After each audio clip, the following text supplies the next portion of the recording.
All right, welcome in. It is a Thursday edition of the Breer Report. It is November the 6th. Week 10 is here, and we got a mailbag for you. As always, got more answers, more of your questions, and more detailed answers on the mmqb.com with the print edition of the mailbag. But as always, we're going to get to three of your questions right here, right now. We'll start with Chuck Spadina. I hope I pronounced your name right, Chuck. That's at EdgeWalker81.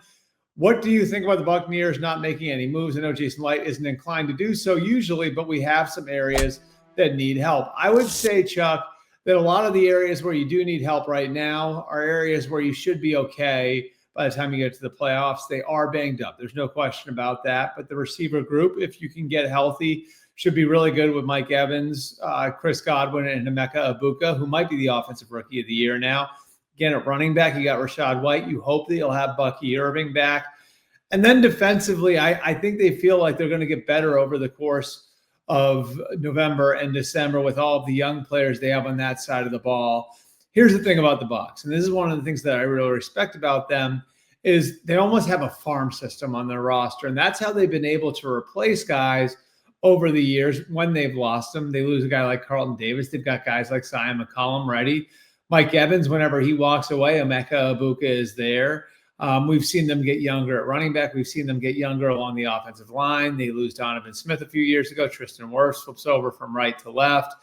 It's just this steady stream of young players coming through the system to replace the older players. And that's a result of having a lot of draft picks, keeping your draft picks intact. This is a balanced roster. It's a deep roster. It's a homegrown roster. And generally teams that build that way don't go crazy at the deadline. So were they sniffing around? Sure. They sniffed around on some edge players. They were looking at some things that would make them better, but generally their way has been to reward players who come up in their system. And when they do have issues at certain spots in the roster, rely on that farm system. And that's certainly what they did here. Question number 2 is from Tyler S. That's at Tyler_SS11. Do you think Detroit made the right choice in not making a trade for an edge or a cornerback? They have glaring holes at both due to injury right now.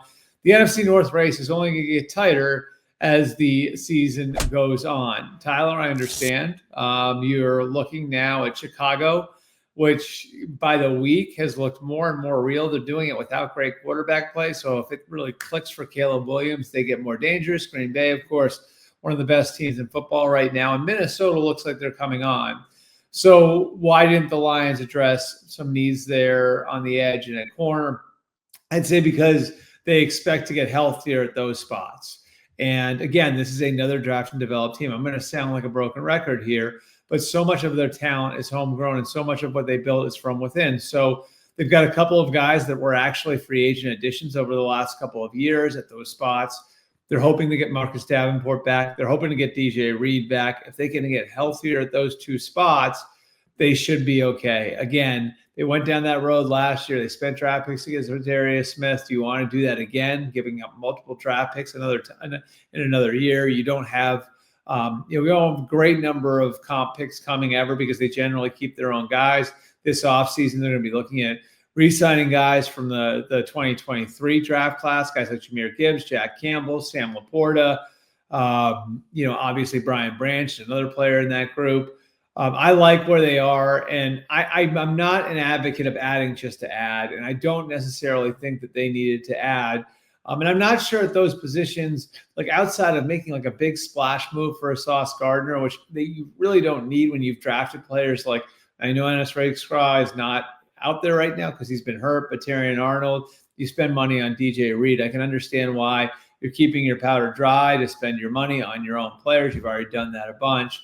And you will continue to build and draft and develop through the system. Again, like some of these teams, you look at some of the players that were traded outside of the two guys the Jets traded, and I think it's fair to ask the question, like, how much better are the guys that were out there going to make you? Finally, question number 3, this is from Jay Flan. That's at Jay Flan Land. Why didn't the Commanders move any of their vets on expiring contracts? Debo, Von Miller, Zach Ertz, Bobby Wagner, even for day 3 picks, better to get something for the future out of a lost season. Now, I think up until this past Sunday, the answer to that question was Dan Quinn still wanted to compete. He still felt like he had the team on hand to go and chase a playoff spot. I would agree with you here that like the idea of selling off parts would have been more attractive to me after what happened on Sunday night. It was a disastrous night. They lose They lose Jaden Daniels for the year. They lose Luke McCaffrey for the year. They lose Marshawn Lattimore for the year. About as bad a night as you can possibly have. They get blown out by the Seahawks. They're now 3-6. It looks like this is a lost season. They've gotten old in a bunch of spots. And look, like they inherited a broken roster. They patched holes in that roster with veteran players that have background on the coaching staff. The downside of that is when you are going with guys like Ertz and Debo and Von Miller and Bobby Wagner and a lot of the guys they had there last year, guys like Dante Fowler, you do get older in a hurry, and they do need resources to get younger. So it'll be interesting to see what they do as we get closer to April and then over draft weekend.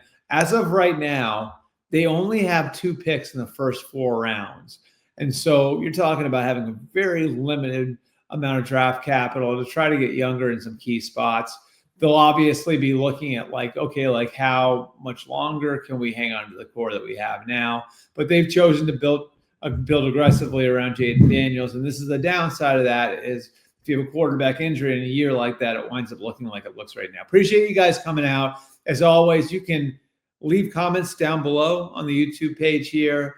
Throw some questions there. I'll see if I can throw you an answer or two. As always, you can also get to me on my social media at Albert Breer on Twitter, at Albert R. Breer on Facebook, and Albert_Breer on Instagram. As you guys can see, I'm fresh off the youth practice football field. Go Dragons. Appreciate you guys coming out. We'll have another Breer Report coming for you on Friday morning.